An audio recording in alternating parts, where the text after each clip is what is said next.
Gaming NBS episode 270 coming to you Sunday, December 1st, 2019.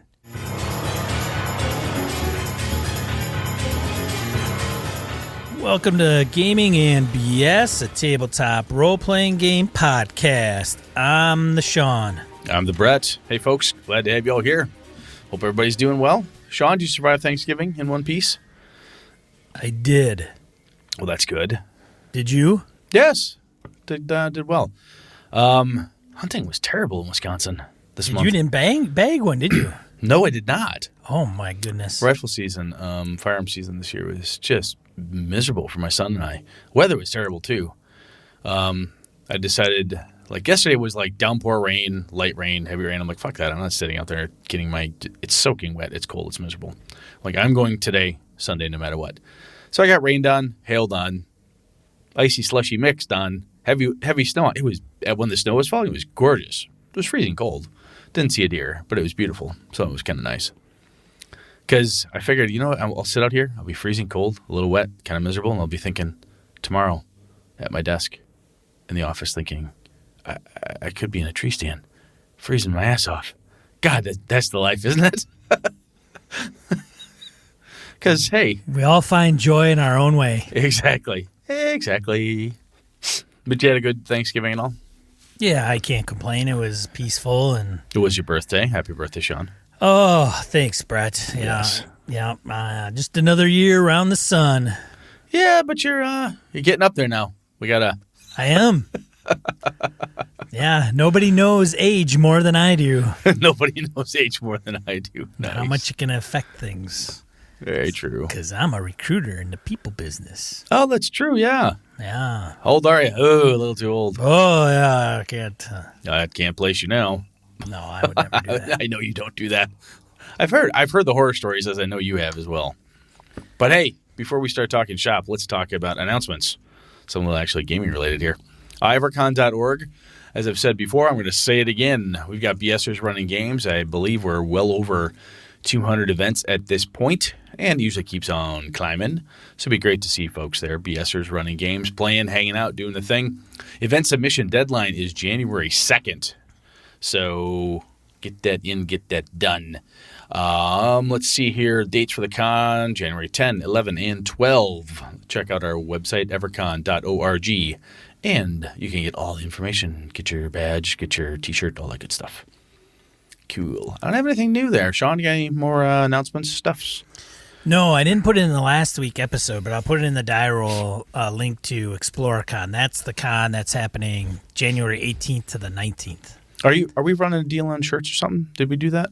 Oh, are we done with that?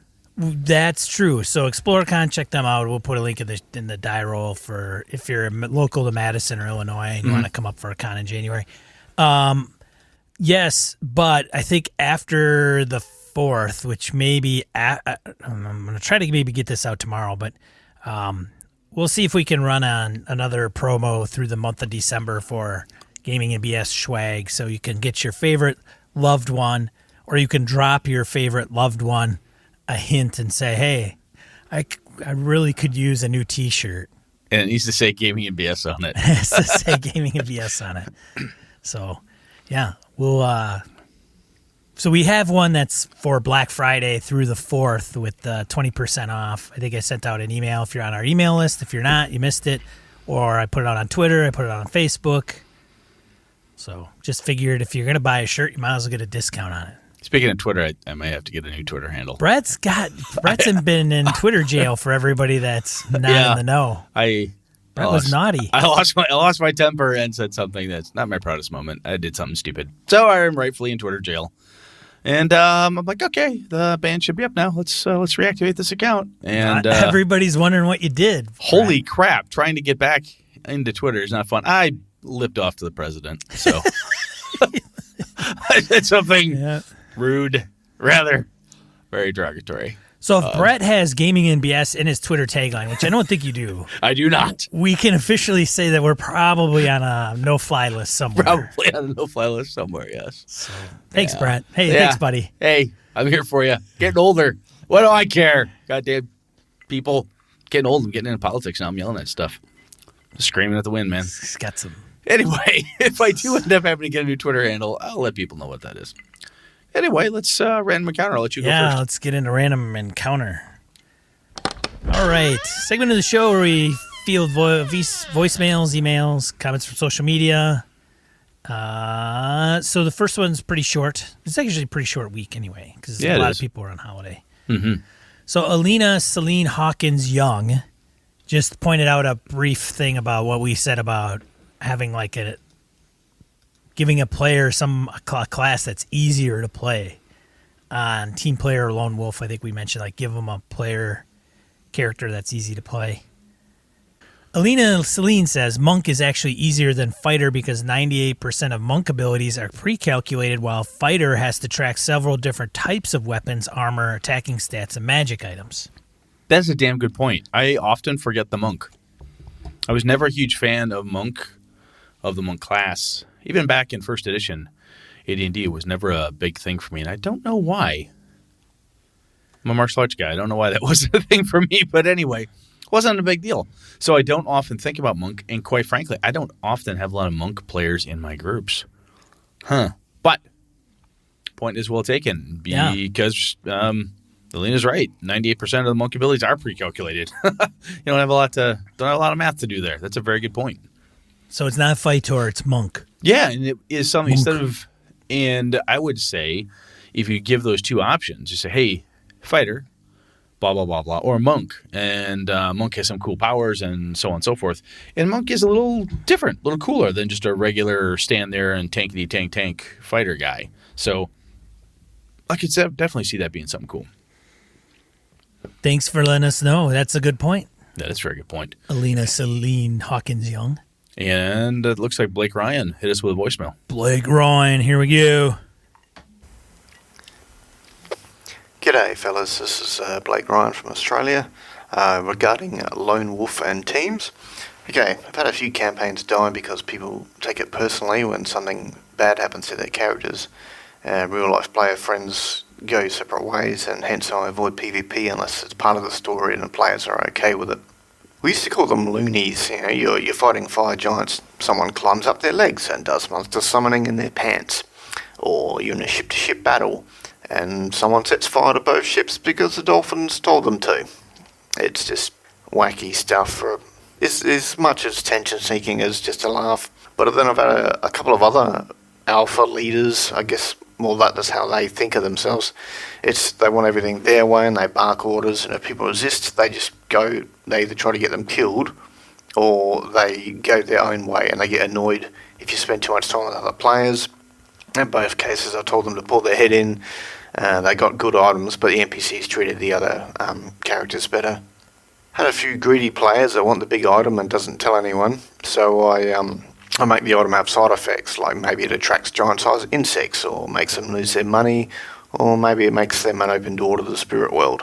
As Sean mentioned, you are splitting time if people separate and do their own thing. So spotlight management is essential. Some people will try to dominate or just plain be excited, so you have to be assertive and make sure everyone gets some time. Individual downtime is okay, but no more than sort of 5 minutes each for me. It's a group game. I let players know they can message me for individual projects ahead of time if they want. I sometimes use Brett's method of asking for each person in turn what they're doing, then do a group event. But if they don't show interest in the group event, then I say, okay, is anyone going to invite someone else on their project or their goal, and just sort of hint that, hey, let's do some duo scenes rather than all just solo. These days I make sure each character has a link to 2 other characters. That way, no matter what happens, you have 2 potential leverage points or story directions that the player can link each other in. In modern games, it's less of an issue if people split up, because you can drive across town in less than an hour, you can talk on the phones while you're investigating 2 different areas at the same time. Yeah, if anyone goes off on their own, I say, is anyone going with you? Just to remind them, because most of my games have either magic and monsters, and you can just hint that something may happen and let their paranoia fuel your list of events. Ages ago in Shadowrun, we had a decker that went for pizza, and he went for a walk. He got the best pizza of his life. He's sort of munching on it. He came back and he's banging on the base door, shouting about how good the pizza was. And they opened the door to, receive the decker and the pizza. And that's when the Wendigo dumped out of the dumpster. keep the curveballs coming and keep them on their toes.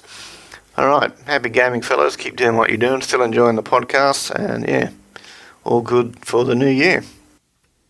All right, all I have to say to that is running up a giant's pants and summoning monsters in That's his awesome. pants. My daughter came to me yesterday and said, "Hey, I have a really good way to to insta kill a bad guy." What's that? I can create water in their lungs. It's really not how the spell works. It creates water in any place you dictate. Therefore, I can put it in their lungs. I'm looking at her, and she's not kidding. I'm like, okay, interesting.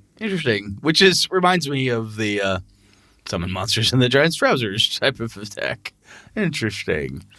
I do like I like all that, Blake. But the one piece that Blake mentioned there was keeping a couple of characters tied. Each character has a tie to a few other people. And I do also, he brought up something that I do as well, which is, so you're going out there alone, Sean. Yeah.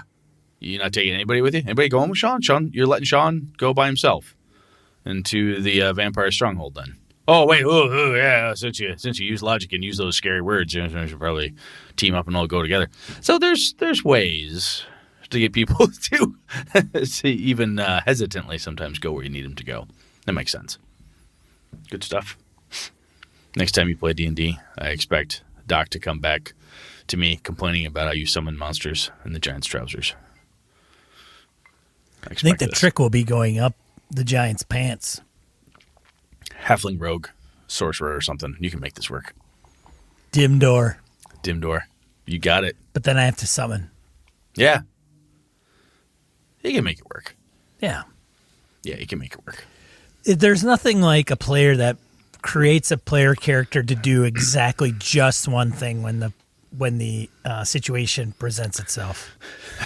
So, and then if you get that one shot off, yeah, it's all worth it. It's all worth it. Like DM kills your guy after that. Nah, no big deal. My two boys are on this kick lately. When Connor's got free time from Air Force, when he's in between shifts, whatever, he'll FaceTime AJ, and they'll talk about killer 5e combos, which can do like amazing amounts of damage and just rule-breaking horseshit asshattery. Like, oh my god, this character could do like plus 90 points of damage on this blah, blah, blah. So at Thanksgiving, Connor's got time, so he calls us up and he's explaining this to me. And I said, you can build the characters who could do that one thing? That's like it, right? Well, yeah, I mean, you'd save it for just that one. I said, Connor. He said, what, Dad? I said, I'll tell you what. If you build a character that has that ability, you're going to use it on everything you can. Well, I don't think... Oh, yes, you will, because you won't be able to resist it. You will not wait patiently for the beholder to show up. Oh, no. The first time there's a goblin chief, you're like, that's it! I form Voltron. Smash! Ah, look at that. I can form Voltron every fucking time. He's like, yeah, that's a good point. That wouldn't remain secret very long. I said, exactly. So by the time you threw that out, I, as Game Master, be like, wow, little son of a bitch made a beholder killer. I'll tweak this beholder, and then I don't have to deal with that problem anymore. He's like, oh, yeah, that's right. Because his whole goal was to come with this killer combo and then surprise the Game Master. I'm like, yeah, you can't surprise anybody. It's not going to work. Players don't do that. Well, there you have it. They just don't. Especially if you spend that much time building something like that, you want to use it. It's like the mad scientist who makes the death ray. He's going to use the death ray. Why wouldn't he use it? Well, because he's going to have the characters, like, sabotage him. Sabotage his plans. Maybe. Anyway. He's got a monologue. Yeah, that's the other problem. Monologuing. Get you every time. Gets you every time. All right, let's get into the main topic already. Yeah.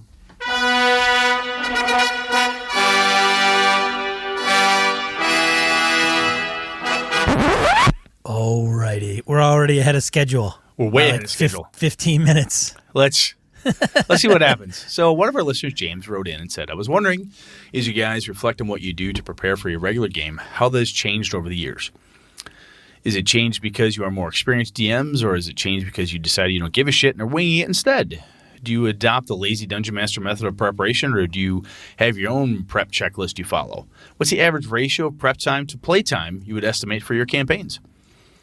Well, James, I looked at this and I thought, Sean and I have done something similar to this before. However, it's been a while. After 270 episodes, God knows when the hell we did it. I'm sure not going to go back and look them all up. But I do know, Sean, I've been doing this for a little over 5 years now, and times change and attitudes and approaches change. So I thought about this I broke it into 4 different components, Sean. Preparation for a one-shot that you're running with friends, a one-shot for new players, because we've often talked about new player games, a campaign, or a convention event.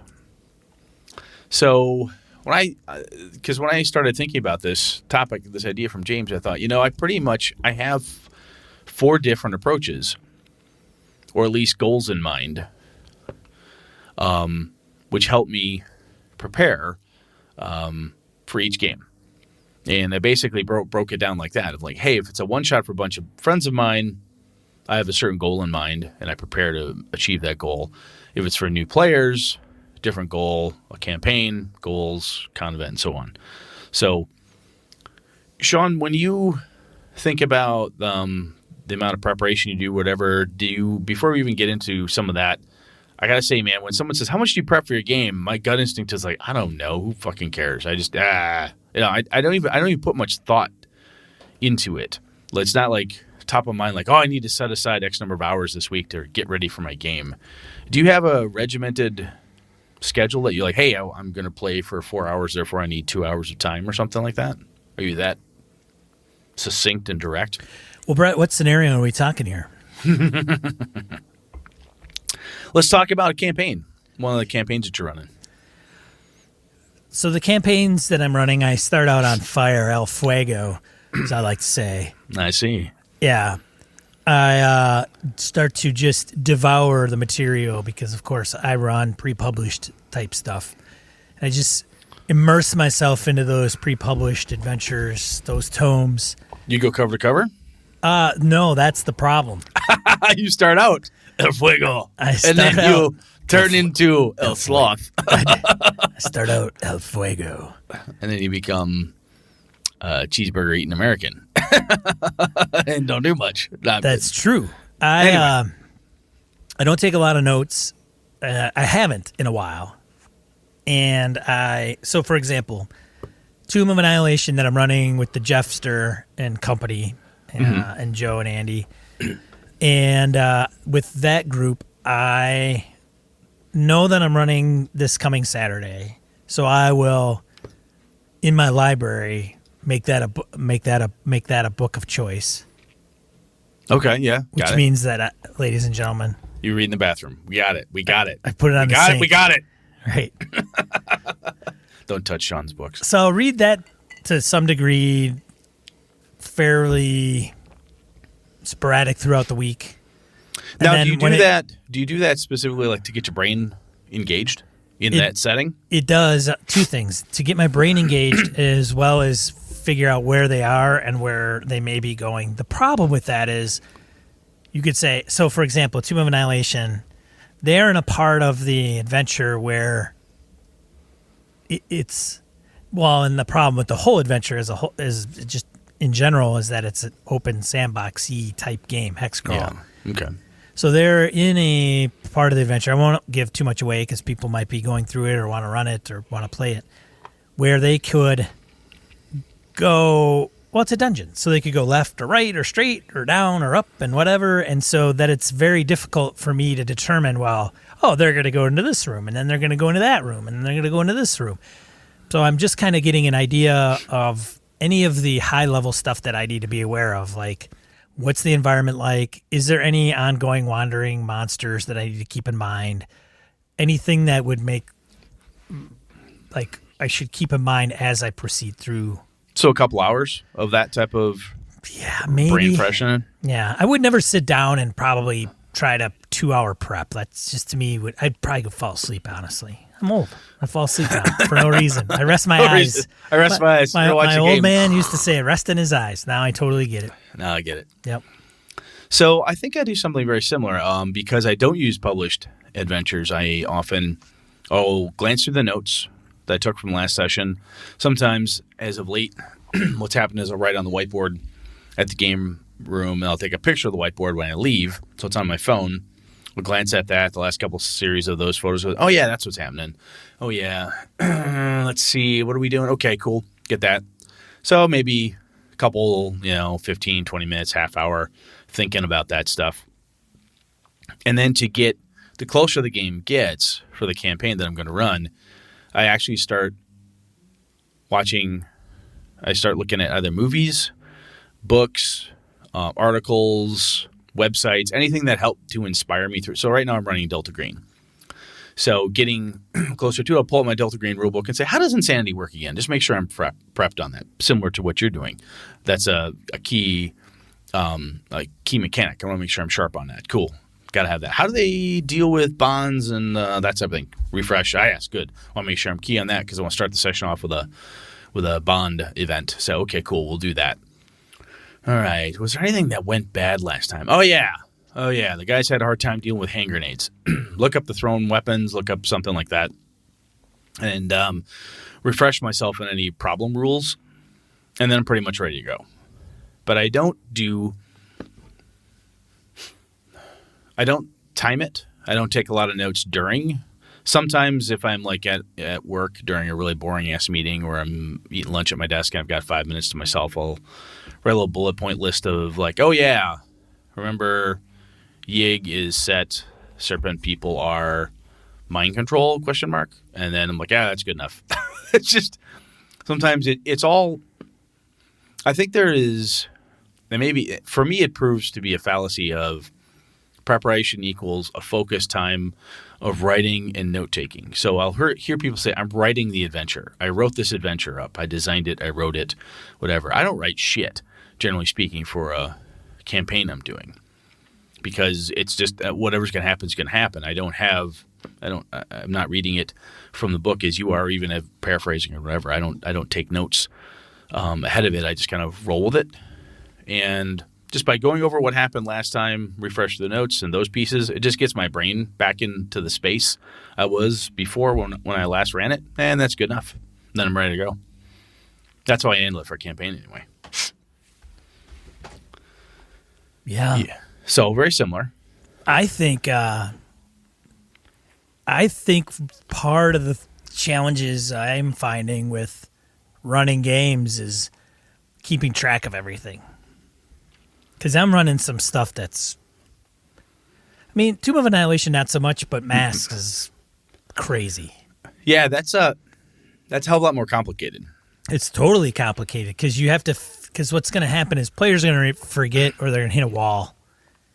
And you're going to have to come up with like a boost in order for them to go in a particular direction. But you don't want to lead them into a particular direction because there isn't really a right or wrong direction. That's why I found whether my current method is I'm writing the notes on a whiteboard like Stephen Elzis, this person's name, this symbol. Then I take a picture with my phone and keep that as a note. Or I have a notebook I'm keeping track of certain things in as well. Sometimes it's both. Sometimes it's one or the other. But using that as my refreshes of where they are, all the stuff that's going on, and I look through all of it, all the names and so on and so forth.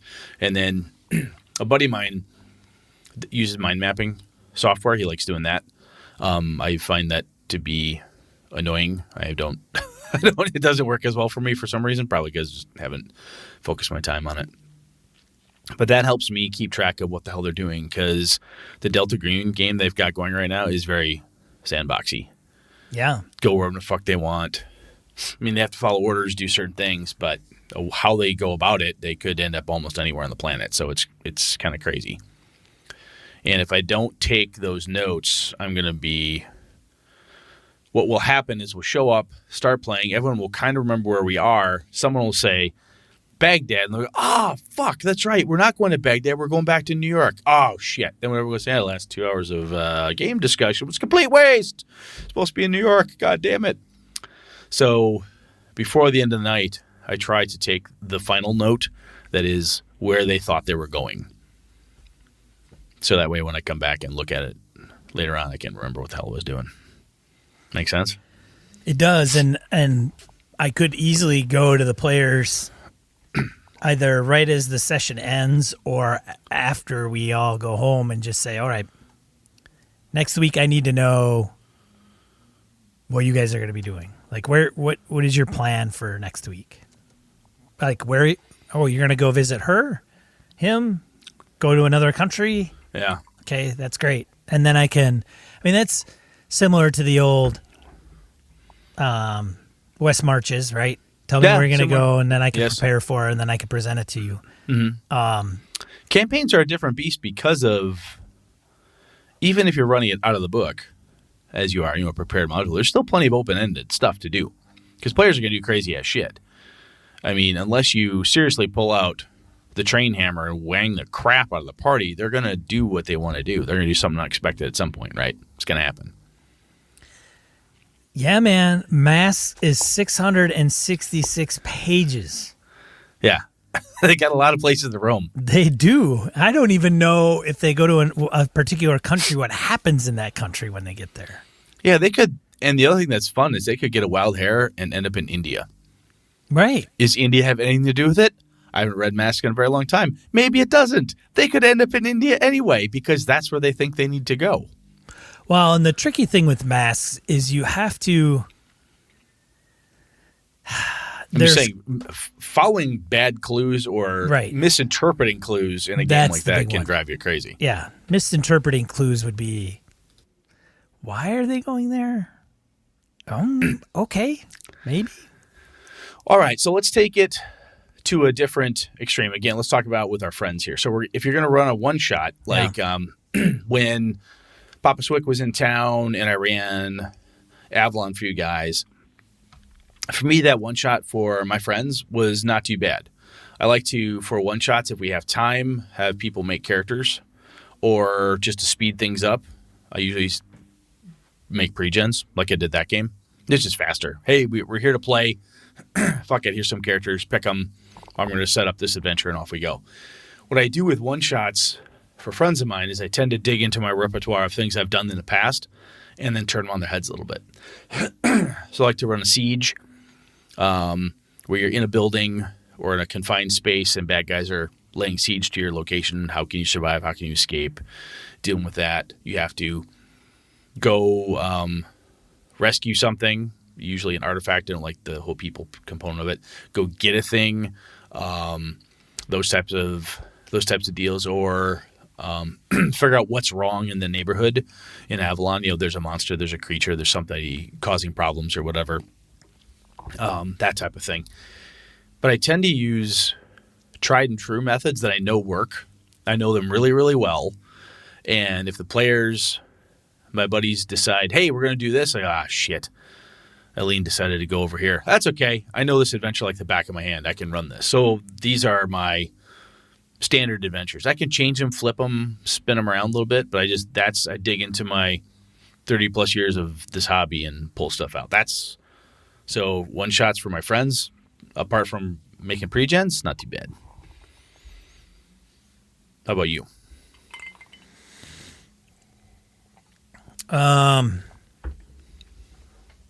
For one shots, I would say that I take some notes, but it depends on whether I've run it before. If I've run it before, it's very, very easy. And that's what I find, me personally, if I do something once, the second time is not a big deal.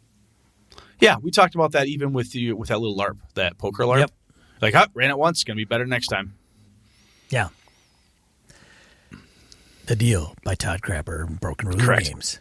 Correct. But do you prefer to dig into the old bag of tricks and pull out a standard? Maybe change it around a little bit, or do you like to do something new as a one shot?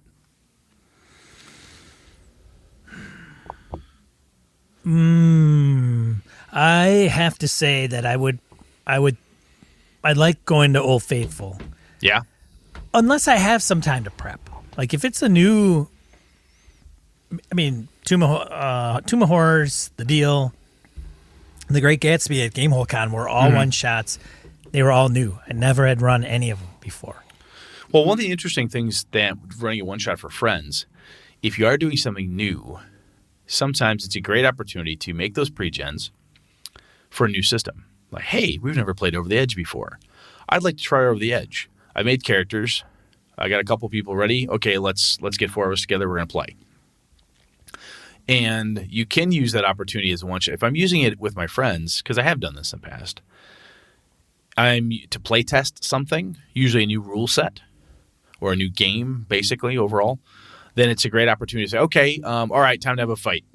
And then and the players pretty much know we're going to hit all the main components of the rules. We're going to have a fight. We're going to cast some spells. We're going to use some skills. We're going to do a chase. We're going to do X. We're going to do Y. We're going to do Z because of the type of game this is. Okay, cool. And we give it a shot just to kind of knock it around.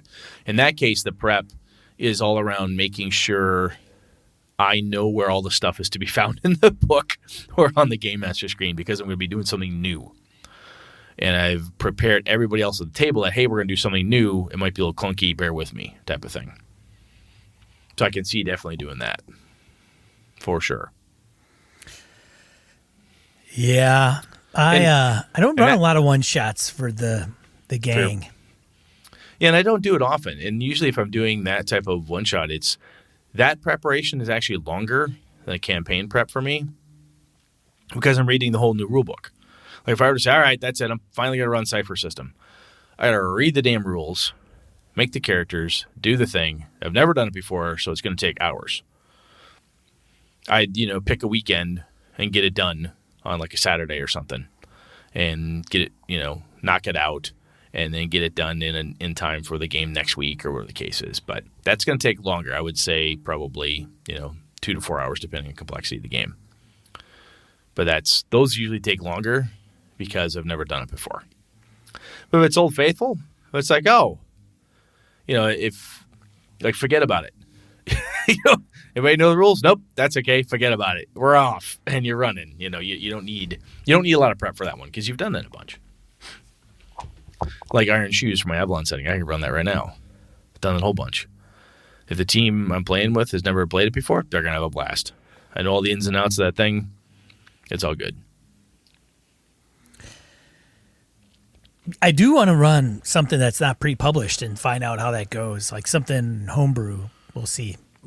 You should. I don't need to run another game right now. That's the problem with some of the Patreons that I've had is like I haven't been able to dedicate enough time to running another game. And I think about, I'm going to do this. I'm going to start that. And I said, no, it won't happen with the amount of time that I'm not being able to dedicate to it. And I think the one of the things that James mentioned is like the lazy dungeon master and stuff. I think if you are looking for a method, it makes sense to read like Never Unprepared by Phil Vecchione and those guys, reading the Lazy Dungeon Master stuff. Anything along those lines, it makes sense to read that stuff because if you don't have time and you haven't had 20 plus, 30 plus years of banging through this hobby and learning what you want, how to do it, sometimes people just don't know how to prep quick. And for me, some of it is not being afraid to go to Old Faithful, not being afraid to, take notes, use things I know, so on and so forth. But the other one, but I honestly, a lot of it to me, because of the experience I have, and I think this is one of James, being more experienced game master, yeah, it does. It makes things easier for me because I've got a huge bag of tricks to dig into in case I get stuck. That's why I won't say I always know what to do, but I have way better prepared because I've seen something like this before. It's like moving data centers, man. Oh, this is broken? I've seen this before. I've done enough of this. You get really good at it. Well, and one of the things I get a little hung up on with prep is, it's like a plan of engagement. It only, never survives first contact. Never survives first contact with the enemy. In which That's case, honestly why I like what we talked about at first for our campaigns is kind of get your mind right, get in the zone, if you will. Hey, where were they? What were they doing? What are they trying to accomplish? That's cool. All right. Oh yeah, that's right. They're trying to go to New York. Nope, they're not going to New York. They're going to Singapore, and then this, that. Okay, cool. We're good. Off we go. Yeah. Kind of get your brain back in the game, back in the campaign, and you're ready to roll. One shots are tougher. Now, let's take it aside from one-shots for friends. One-shots for new players, I find is very, very similar to my one-shots for my friends in that I definitely pull out an old, reliable adventure idea. Whenever possible, I have pre-generated characters just to help kind of speed things along. Sometimes the new players want to make characters, and that's fine too. But I also simple. So new players don't get into a Game of Thrones type of politics. You don't get into a Lord of the Rings epic, got to go from the Shire all the way to Mordor and back type of thing. Those tend to be very simple adventures, an obvious goal, not a lot of backstabbing, maybe a couple tweaks here and there. Do I trust them? Don't I trust them? Type of events, but I keep it very streamlined, and those are pretty darn simple to prepare for. Honestly, those games I can prepare for. If I have pre-generated characters, I'm already ready at the table. It depends. As soon as they start talking and playing, I just work with it. It's very much the Kelly's law of give them what they want at that point. They're new players. Help them have a good time. Help them experience the game. And that's the goal I have there. And by keeping that goal in mind, I find the new player games are pretty simple. I got an old reliable type of story, and we're running. Yeah, I could see that. Do you run a lot for new people? You don't run a lot for brand new gamers, do you? I haven't. No, not really. Unless it's a convention game, I haven't. Although, I'm waiting for my buddy Justin to just give me a call and say, "Hey, man, we want to get this thing off the ground." So let's do it. For those that don't know the reference, Justin's a guy that I talked to over the phone on my day job, and he started poking away at my gaming background, and I think he's been tasked to run something for his group, and none of them have ever played tabletop role-playing games. And so I said, "Hey, give me a call, man. I'll come over. I'll run a one-shot for you." Yeah. Okay. But I haven't gotten the call yet. I haven't gotten the email. I should actually email him and say, "Hey, I didn't see you at Gamehole Con. Get a game off the ground yet? Just curious." Need a hand? He probably thought I was just joking. So lay it on. Hit him back. If you hit him back, you're like, "Oh, dude, I'm dead serious." Yeah. Yeah, I'm gonna pull him up on LinkedIn right now. I'm gonna hit him up.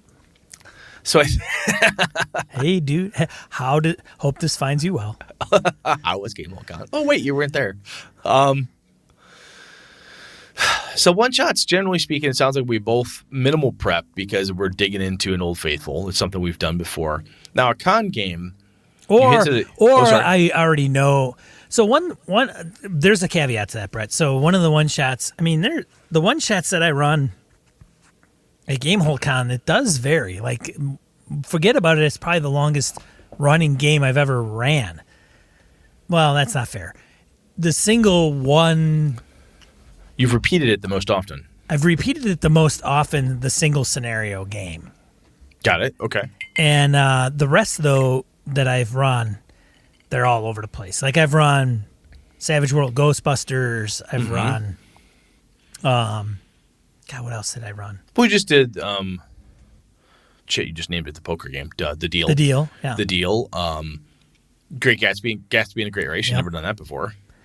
I've run the Force 5 from Alderaan, even though it was only a couple hours. So those, when I actually sat down to hash out, because Savage World Ghostbusters and the Age of Rebellion Force 5 from Alderaan were completely my ideas. I didn't go and get a module or anything. The only things that I used for those games specifically that were pre-generated or pre-published were the player characters from the beginner box of Star Wars Age of Rebellion. Otherwise, I made the Savage World's Ghostbusters was kind of funny. I talk about, oh my God, it was terrible. Like, just off the rails crazy? Well, I had a couple players that were like, "Hey, man, mind if I play?" And I'm like, "Oh, I got a slot open. Sure, go ahead." And it was, I really drove the stereotypes kind of pretty much home. As a matter of fact, the players were like, "Wow, that's not a stereotype or anything." I'm like, "Hey, man, roll with it, dude. It's stereotype. That's kind of the funny thing about it." Got it. So if you're offended at stereotypes, this game is not going to be for you. But it wasn't all. It wasn't in a derogatory way. It was just kind of a. You can have the bookish nerdy librarian. Right. Exactly. Yes. The fast talking sales guy. It's just some of that stuff is cliche. Yeah. Totally. Totally. Almost more than stereotype. Yes. That game was like all over it for some reason. I don't know where my brain was when I brought it up. But all those are, I mean, the scenario, the events, the player characters, all the pre-gens, all that stuff were all just, I had to come up with something and I did it and it was, whatever. I think my con events are generally the same as one-shots for new players or one-shots for friends. It's a number of hours. The hardest part is usually making pre-gens that'll fit the adventure. I want to make sure that they're compatible. I don't want to have, 2 monks, a bard, and a sorcerer in a game where if you don't have a cleric, you're dead, right? You don't want to have 4 smugglers and, hey, if only we had a Force sensitive guy, because without Force sensitive guy or lady, we're in big trouble here. What the hell? We need Force sensitive. Where's my goddamn Jedi? Where is she? Then bad idea. So I think from like a raw time perspective, I think to go back to James, I think because I'm an experienced game master, I have the basics of what's going to happen, and then I roll with it. All the games I ran at GameHoleCon, all 3 Avalon games, I had run Fish Story. I never run before, not that version of it. I do something a little bit different every time. The first time I run, I'm like, oh, I think this sounds cool. Then when it's done, I take some notes like, oh, I did this, this, and this. Great.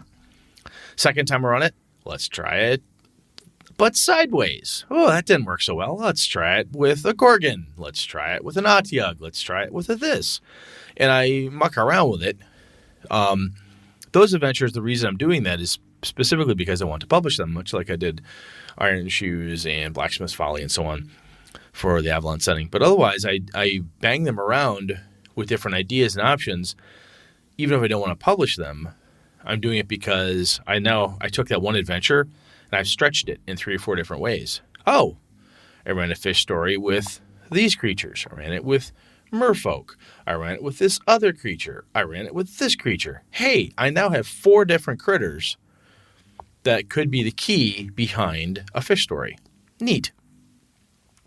That means when I want to run a one-shot in a Savage Worlds fantasy game, I can do the same damn thing because it's still an Old Faithful adventure. I know 4 different types of creatures that can go with it.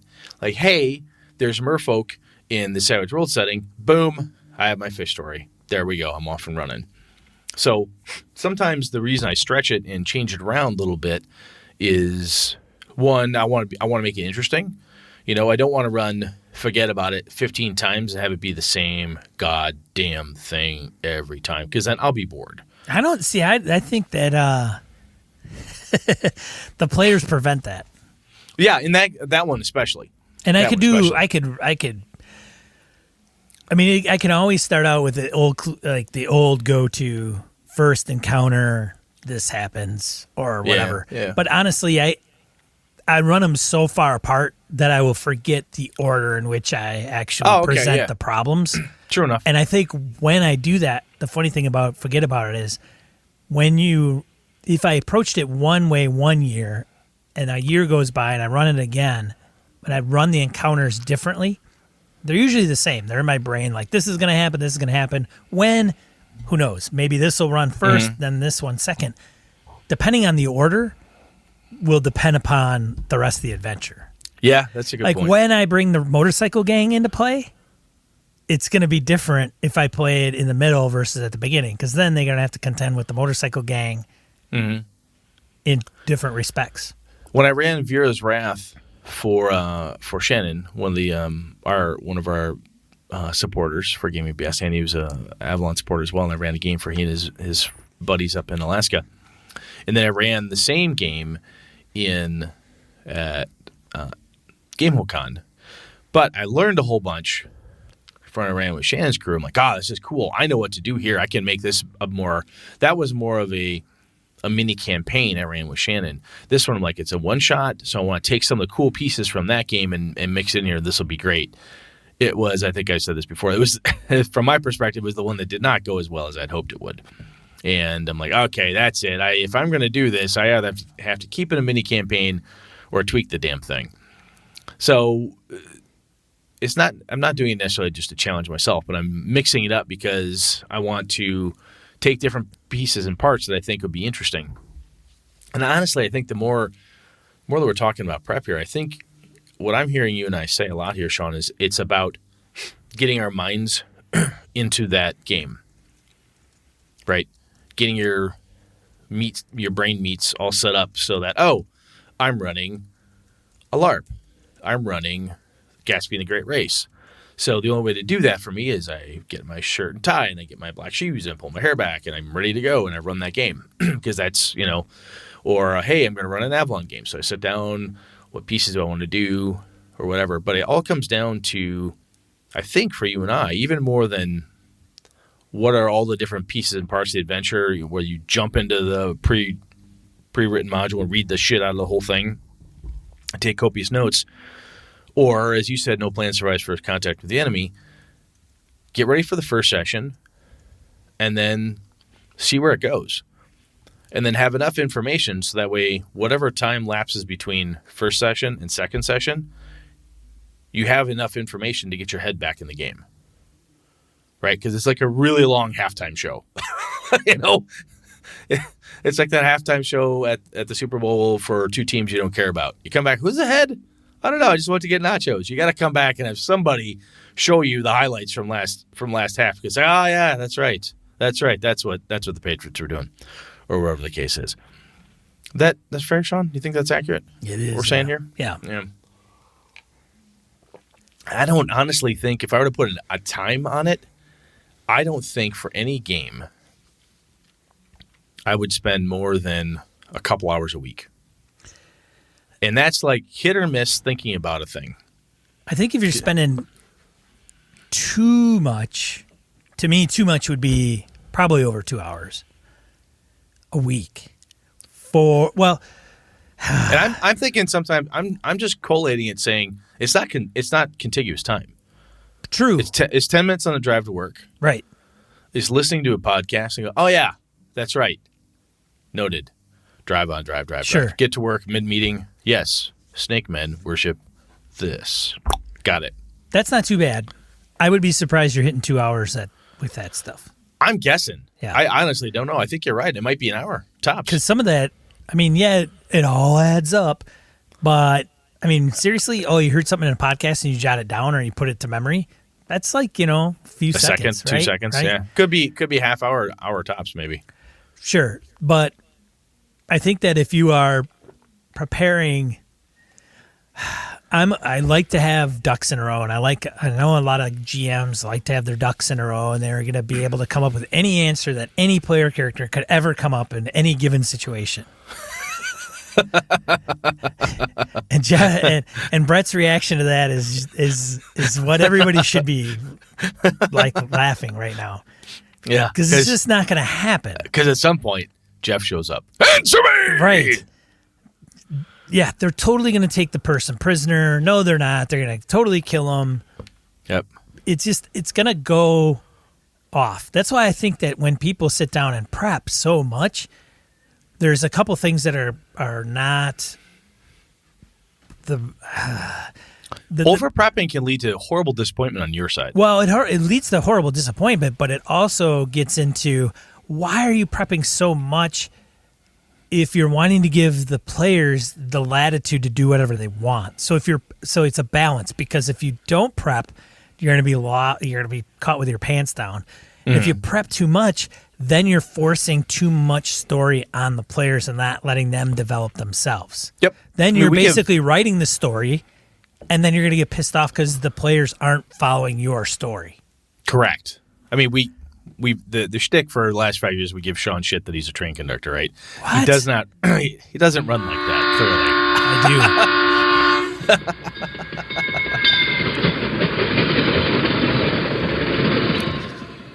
I think it's the only way to run. True. If you really want the best experience, as you as a game master can have. That said, though, Sean, I think you're dead on in that. Sorry, there, dropped that. If you go too far in, you will disappoint yourself. You become frustrated as a game master, and it's going to show.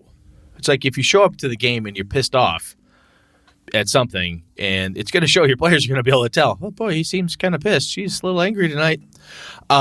People can tell, and if you And if you're frustrated, they're going to be frustrated. And if you find yourself having to say no a lot or forcing the direction in a certain way because it's the only way you can get them to go where you need them to, it's too strong. I think over prepping, hours and hours and hours and hours of design and development and all this hardcore writing that I've seen people say they do. I'm like, man, unless you need all that to get your brain meats into the right zone there, oh wow. Seems like a lot of time. And if you love that shit, that's fine. If that's what you need to do to get yourself in the juices flowing and ready to rock and roll, great. But otherwise, man, you're killing yourself with too much. Well, here's the secret about railroads. Yeah. You don't need a lot of prep. That's true. You would think that running a railroad, you would need a lot of prep. And you need to have good scenery, though. Right. Well, you would think you would want to be prepared and write your own story, and then you're going to have the players follow your story, and that's the railroad. Mm-hmm. No. You just come up with some scenario, you pitch it to the players, and then just have one avenue.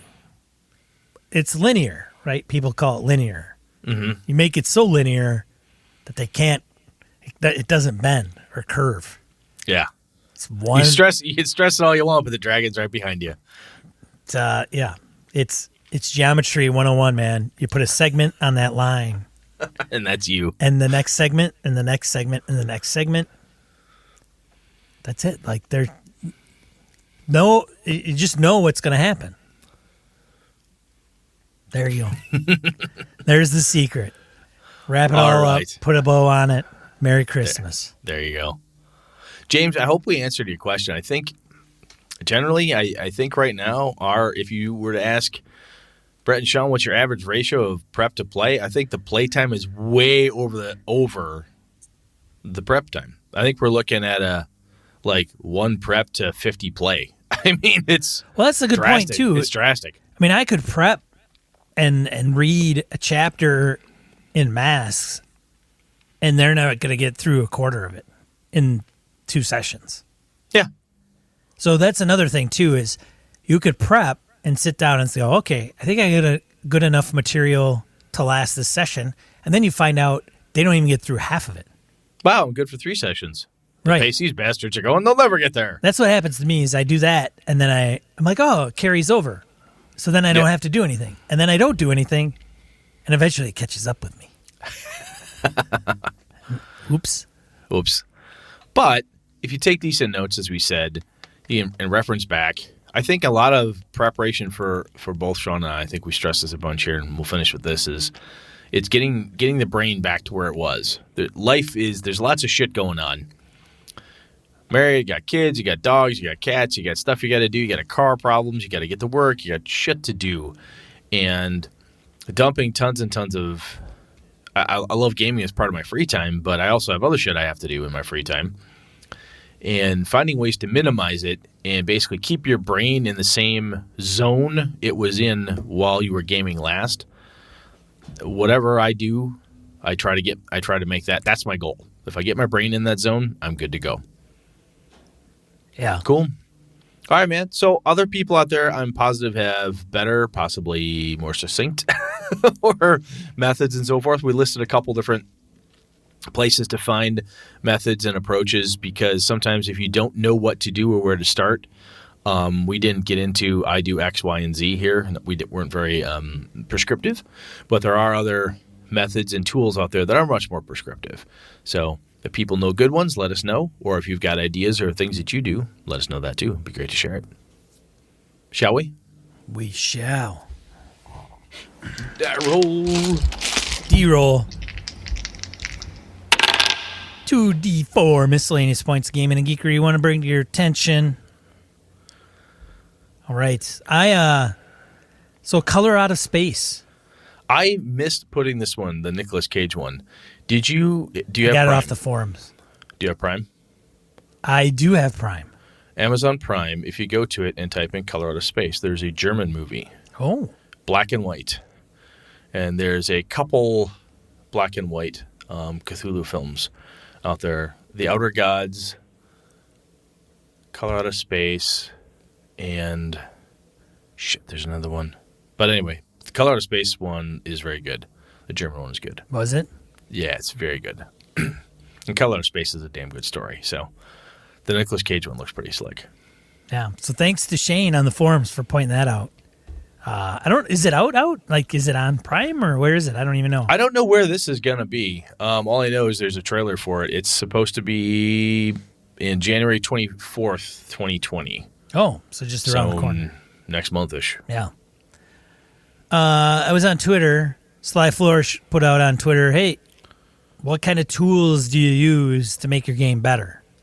Aside from like the practical dice, pencils, paper. Oh, cool stuff like that. Yeah, so I came across a couple on there. One was Improved Initiative Online Tracker by Evan Bailey. So if it's an online, it's kind of interesting. You can actually create an encounter. And you could pick a monster. It's all OGL. And then you could put in the player's stuff. And what you could do is you can share that link to the players. So when they're on their mobile devices and they're looking at it, it will list out the initiative and who's ready. And Yeah, slick. it is pretty slick. Check it out. And if you know about it and you go, I knew about that, well, then why didn't you tell us? Damn it. Damn it. All right. Next one from the same post. The Rook and the Raven Planners Journals Disc-Bound Gaming Notebooks.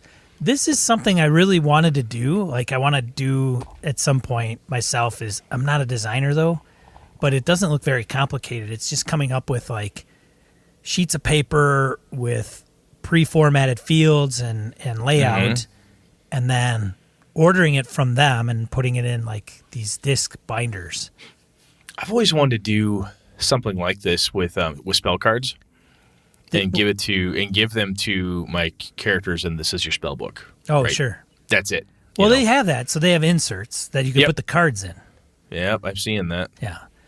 And then they have where you can get like a plastic overlay, and you slide that in, and you can redo. You just put it over a piece of paper, and you can reuse it over and over.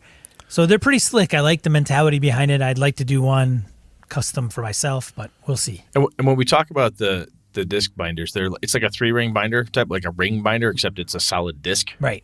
Is the way it works when we say disc bound or whatever it is. So it's a lay flat, ring bound type of layout. And you can slide your papers into it, and they're kind of Yep. Yeah. Pretty slick. Check that out. And then, of course, I just put links into Return of the Lazy Dungeon Master by Sly Flourish, a.k.a. Mike Shea, on drive-thru, as well as Never Unprepared, the complete Game Master's Guide to Session Prep by our friend Phil Vecchione and the folks over at Encoded Design. So we'll have links to those, too, if you really want to check out some different ideas and approaches to game prep. They're the tomes that reign supreme, in my opinion. Agreed. So... otherwise, I think that's it for the show this week. Yeah, we're good, man. Next week, we're going to talk about house rules. House rules? Yes. House rules. House rules. Yeah, it's all about the TV show. All about the TV show and why it rules. I'm kidding. Moving on.